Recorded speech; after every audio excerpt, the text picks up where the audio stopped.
நம்ம பார்க்க போறது வந்து அளவு 3 கலைத்திட்டமும் பாடமும். இப்ப கலைத்திட்டம் அப்படின்னா என்ன அப்படின்னா, கலைத்திட்டம் அப்படின்ற வார்த்தை வந்து லத்தீன் மொழியில குர்ரரே அப்படின்ற வார்த்தையில இருந்து வந்தது. இதுக்கு வந்து பொருள் என்ன அப்படின்னா, ஒரு இலக்கை அடையும் வழி அப்படின்னு சொன்னாங்க. கல்வி முடிவுகளை அடைவதற்கான நோக்கத்திற்கான மாணவர்களை வந்து தொடர்பு கொள்வதற்கான ஒரு வழிதான் கலைத்திட்டம் அப்படின்னு சொன்னாங்க. அடுத்து இதோட வரையறை வந்து சொல்லியிருக்காங்க. பள்ளியில் திட்டமிடப்பட்டு வழிநடத்தும் அனைத்து கற்றல் அனுபவங்கள் கலைத்திட்டம் என அழைக்கப்படுது அப்படின்னு சொல்லிட்டு பிரவுன் ஃபாஸ்டர் அப்படின்னு சொல்லியிருக்காரு. தாம் ஈடுபடக்கூடிய கற்றல் செயல்களின் விளைவாக மாணவர்கள் வந்து எவற்றை கற்கின்றனோ அதுதான் வந்து கலைத்திட்டம் அப்படின்னு சொல்லிட்டு ஜான்சன் சொல்லியிருக்காரு. கலைத்திட்டம் உருவாக்குதலில் உள்ள சில அடிப்படை கோட்பாடுகள். இதுக்கு வந்து சில கோட்பாடுகள் கொடுத்திருக்காங்க. என்ன அப்படின்னா, கலைத்திட்டம் உருவாக்கம் அப்படின்றது வந்து ஒரு குறிப்பிட்ட வகுப்பிற்கோ இல்ல பாடத்திற்கோ பாடப்பொருளை வந்து திட்டமிடுதல், நடைமுறைப்படுத்துதல் மற்றும் அவைகளை வந்து மதிப்பீடு செய்வது தான் கலைத்திட்டம் அப்படின்னு சொல்லியிருக்காங்க. கல்வி கருத்தாக்கம் அப்படின்றது வந்து சமநிலை தன்மையாகவும் இருக்கணும், விரிவாகவும் இருக்கணும் அப்படின்னு சொல்றாங்க. தகவல் தொடர்பு சார்ந்த அறிவு அணியாக இணைந்து பணியாற்றும் போது திறன் ஆகியவை வந்து இடம்பெறணும் அப்படின்னு சொன்னாங்க. கற்றலுக்கான கற்றல், செய்வதற்கான கற்றல், கற்றல் படி நடப்பதற்கான கற்றல், கூடி வாழ கற்றல் ஆகிய கற்றல் முறைகளை வந்து கலைத்திட்டம் வந்து கொண்டிருக்கணும் அப்படின்னு சொல்லிட்டு கோட்பாடுகள் வந்து சொல்றாங்க. அடுத்து கலைத்திட்ட வளர்ச்சியோட சுழற்சி வந்து 4 வகையா சொல்லியிருக்காங்க. கற்பித்தல் நோக்கங்கள், கற்பித்தல் முறைகள், மதிப்பீடு, பின்னூட்டம். இப்ப கற்பித்தல் நோக்கம் அப்படின்னா, மாணவர்கள் வந்து என்ன ஆற்றல் திறன்களை வந்து பெற்றிருக்க வேண்டும் அப்படின்னு சொல்லிட்டு தான் கலைத்திட்டம் வந்து ஒரு நோக்கமாக கொண்டிருக்கணும் அப்படின்னு சொல்றாங்க. கற்பித்தல் முறை அப்படின்னா, அதுக்கு இப்ப கற்றலுக்கு வந்து என்னென்ன செயல்பாடுகள் செய்யணும், என்னென்ன அனுபவங்கள் இருக்கணும் அப்படின்றதெல்லாம் வந்து மாணவர்களுக்கு வந்து வழங்கணும் அப்படின்னு சொல்லிட்டு கற்பித்தல் முறைகள் சொல்றாங்க. இது வந்து மாணவர்கள் வந்து என்னெல்லாம் அணுகணும் அப்படின்னு சொல்லிட்டு மைய அணுகுமுறை வந்து சிறந்தது கலைத்திட்டத்தினோட வளர்ச்சி கற்பித்தல் முறைகளை சொல்றாங்க. அடுத்து மதிப்பீடு.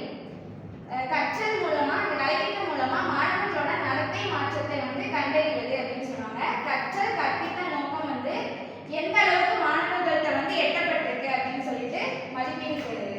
அதுக்கப்புறம் பின்னூட்டம் அப்படின்றது வந்து கலைத்திட்டம் அப்படின்றது மேம்படுத்தவும் மாற்றியமைக்கவும் மாணவர்களோட கற்றல் வெளிப்பாடுகள் மூலம் கண்டறியப்படுது. பின்னூட்டம் மூலம் மாணவர்கள் வந்து இந்த பின்னூட்டம் மூலம் மாணவர்களோட வெளிப்பாடுகளை வந்து நம்ம வந்து கண்டறியலாம் அப்படின்னு சொல்லிட்டு சொல்றாங்க.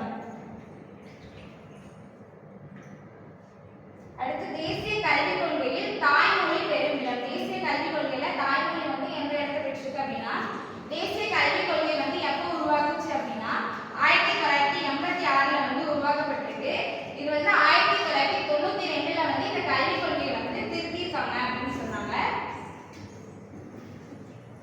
இது வந்து முன்னாள் பிரதமர் மோடி தலைமையில வந்து புதிய கல்விக் கொள்கை வந்து 2021 வந்து ஏற்றிருக்காங்க. இந்த அறிக்கையை வந்து டாக்டர் கே கஸ்தூரி ரங்கன் தலைமையிலான குழு வந்து இந்த தேசிய கல்விக் கொள்கையை வந்து உருவாக்குறாங்க அப்படின்னு சொன்னாங்க. புதிய கல்விக் கொள்கையில வந்து 13+2 என்பவை வந்து முற்றிலும் ஒழிக்கப்பட்டு புதிதாக 5+3+3+4 இருக்கும் அப்படின்னு சொல்லிட்டு கூறப்பட்டிருக்காங்க. ஒரு பகுதி என்ன அப்படின்னா பாடற்பள்ளி மற்றும் 2ஆம் வகுப்பு வரை இருக்கும் அப்படின்னு சொன்னாங்க. 2வது பகுதி வந்து 3ஆம் வகுப்புல இருந்து 5ஆம் வகுப்பு வரைக்கும் இருக்கு அப்படின்னு சொன்னாங்க. 3ஆம் பகுதியில வந்து 6ஆம் வகுப்புல இருந்து 8ஆம் வகுப்பு வரைக்கும் இருக்கு அப்படின்னு சொன்னாங்க. 4வது பகுதியில வந்து 9ஆம் வகுப்புல இருந்து 12ஆம் வகுப்பு வரைக்கும் இருக்கு அப்படின்னு சொன்னாங்க. இதுதான் வந்து புதிய தேசிய கல்விக் கொள்கையில தாய்மொழி பெருமிடம் அப்படின்னு சொன்னாங்க. அது மட்டும் இல்லாம பல்கலைக்கழகங்கள் வந்து உயர்கல்வி நிறுவனங்கள் பிஎட், எம்எட், பிஹெச்டி ஆகியவற்றை வந்து வழங்கக்கூடிய கல்வி துறைகளை உருவாக்குவதையும் இந்த கல்விக் கொள்கை வந்து நோக்கமாக கொண்டிருக்கு. அனைவருக்கும் சமமான மற்றும் உள்ளடக்கிய கல்வியை வந்து உறுதி செய்வதற்காக உத்திகள் வந்து அமைக்கப்பட்டிருக்கு. ஆன்லைன் டிஜிட்டல் கல்விக்கு இந்த கல்விக் கொள்கை வந்து முக்கியத்துவம் கொடுக்குது அப்படின்னு சொன்னாங்க. தாய்மொழியின் நிலை வந்து என்ன அப்படின்னா 5ஆம் வகுப்பு வரைக்குமே தமிழ் மொழி வந்து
பள்ளி வேறுபாடு, சுய கருத்து வேறுபாடு. இப்போ இதுல வந்து ஆர்வத்தில் வேறுபாடு அப்படின்னா இப்போ ஒவ்வொருத்தவங்களுக்கும் ஒவ்வொரு மாதிரி வேறுபாடு இருக்கும். இப்போ ஒரு தனிநபருக்கு வந்து ஆர்வம் வந்து இவங்களுக்கு வந்து இது பிடிச்சிருக்கும், இவங்களுக்கு வந்து இது பிடிச்சிருக்கும் அப்படின்னு சொல்லிட்டு ஒவ்வொருத்தருக்கும் ஆர்வத்துல வந்து வேறுபாடு இருக்கும். அடுத்த அணுகுமுறை. இப்போ நம்ம ஒரு பாடம் நடத்துறோம் அப்படின்னா இப்போ ஒரு மாணவருக்கு வந்து அது போய் சேர்றதுக்கு வந்து ஒரு சிலர் வந்து உடனடியாக புரிஞ்சுக்குவாங்க, ஒரு சிலர் வந்து பொறுமையாக புரிஞ்சுக்குவாங்க. அது மாதிரி அணுகுமுறையில் வந்து வேறுபாடு இருக்கு அப்படின்னு சொல்றாங்க. மதிப்புகளில் வேறுபாடு. இப்போ மதிப்புகள் இப்போ பொதுவாக ஒருத்தவங்க இப்போ சொல்லணும் அப்படின்னா இப்போ பணக்காரங்களா இருக்கவங்க வந்து ஒரு மாதிரி மதிப்பாங்க, பணம் இல்லாதவங்கள ஒரு மாதிரி மதிப்பாங்க. இது மாதிரி மதிப்புகளில் வந்து வேறுபாடு இருக்கு அப்படின்னு சொன்னாங்க. பாட செயல்கள். இப்போ நம்ம வகுப்பறையில வந்து நம்ம கத்துக்கிட்ட பாடத்தை வந்து எப்படிலாம் வந்து செயல்படுத்தலாம், செயல்பாடுகள் மூலம் அது வந்து வேறுபடுது. அதுக்கப்புறம் உடல் இயக்க திறன்கள்.